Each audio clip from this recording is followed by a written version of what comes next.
Why does the world hate Jews? Why is anti-Semitism widespread in many countries? What is bad about Jews? History has shown that at various times over the past 1,700 years, Jews have been expelled from more than 80 different countries. Historians and experts have concluded there are at least 6 different reasons. Racial theory: Jews were hated because they were an inferior race. Economic theory: Jews were hated because they possessed too much wealth and power. Gentileism: Jews were hated because they were different from others. Guild Code theory: Jews are hated because they are the cause of all the world's problems. Christicide theory: Jews were hated because they killed Jesus Christ. Chosen people theory: the Jews were hated because they arrogantly claimed to be God's chosen people.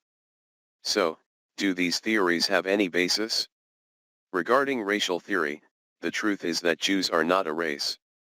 Anyone in the world, regardless of skin color, creed, or race, can be a Jew. The economic theory that Jews are rich is not convincing. History shows that from the 17th to the 20th century, especially in Poland and Russia, Jews were very poor and had almost no influence on the business or political system. Regarding Gentileism, during the 18th century, Jews tried their best to assimilate with the rest of Europe. They hoped that assimilation would make anti-Semitism go away. However, they were hated more by those who claimed that the Jews would infect the race with their inferior genes. This was especially true in Germany before World War II. Regarding the scapegoat theory, the fact that Jews have always been hated makes them a convenient target. Regarding the idea of Christicide, the Bible clearly states that the Romans were the ones who actually killed Jesus, although the Jews participated as accomplices. It was not until several hundred years later that the Jews were considered Jesus killers. One wonders why the Romans were not hated. Jesus himself forgave the Jews, Luke 23:34. Even the Vatican released the Jews from the charge of killing Christ in 1963. However, neither of these statements reduced anti-Semitism. As for their claim to be God's chosen people, German Jews renounced their chosen status in the latter part of the 19th century in order to better assimilate into German culture. However, they still suffered the Holocaust.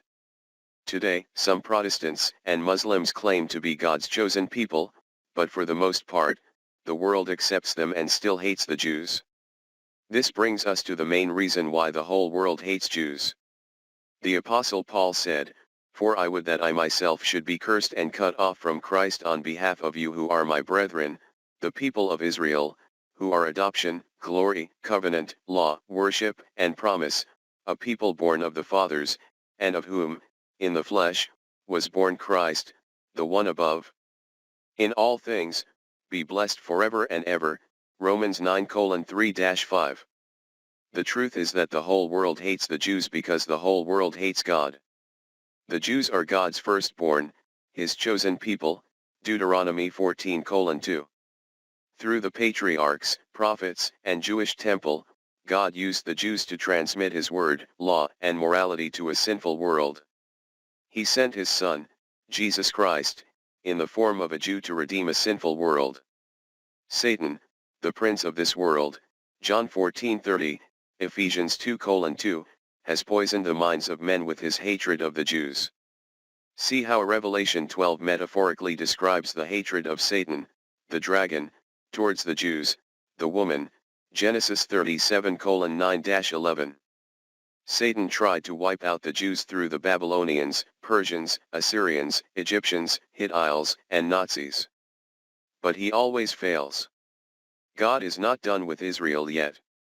Romans 11:26 tells us that one day, all Israel will be saved, and this cannot happen if Israel is no more. Therefore, God will preserve the Jews for the future, just as He has preserved the rest of them throughout history, until his plan is fulfilled. Nothing can hinder God's plan for Israel and the Jewish people. The wave of anti-Semitism spread in many countries. French Interior Minister Gerald Darmanin announced that France has recorded 1,040 anti-Semitic acts in nearly a month. 486 people were arrested, including 102 foreigners. The Jewish community in France is estimated to have more than 500,000 people, the largest in Europe and the third largest in the world, after Israel and the United States. Paris Police Chief Laurent Nunez said that Paris alone had 257 anti-Semitic acts and 90 arrests. In the city center of Lyon, southeast of the country in France, prosecutors say anti-Semitism may have led to a stabbing at the home of a young Jewish woman. Police are treating this attack as attempted murder. In the city of Besançon, eastern France, a series of anti-Semitic graffiti and slogans with violent messages appeared. The European Commission, EC, emphasized that anti-Semitic acts have increased unusually in European Union, EU, countries in recent times. Accordingly, a fire broke out in the Jewish area of a cemetery in Austria, damaging a ceremony room. Police said the walls at the cemetery were painted with anti-Semitic images and symbols. Meanwhile, German officials announced that in the past month, there have been about 1,800 violent incidents targeting Jews in this country. The EC condemns anti-Semitism in the EU and calls on people to repel the wave of anti-Semitism. The EC affirmed that it will coordinate with member countries to strengthen security measures, while ensuring online platforms quickly remove false information and content inciting violence, hatred, and racism. In the context of increasing anti-Semitism around the world, the National Security Council and the Ministry of Foreign Affairs of Israel issued a joint statement asking Israeli citizens to consider going abroad and Israeli citizens abroad to avoid "show yourself as Jewish." According to the statement, Israeli embassies, airports receiving flights from Israel, Jewish communities, and many religious facilities abroad may be the main targets of anti-Semitic protests.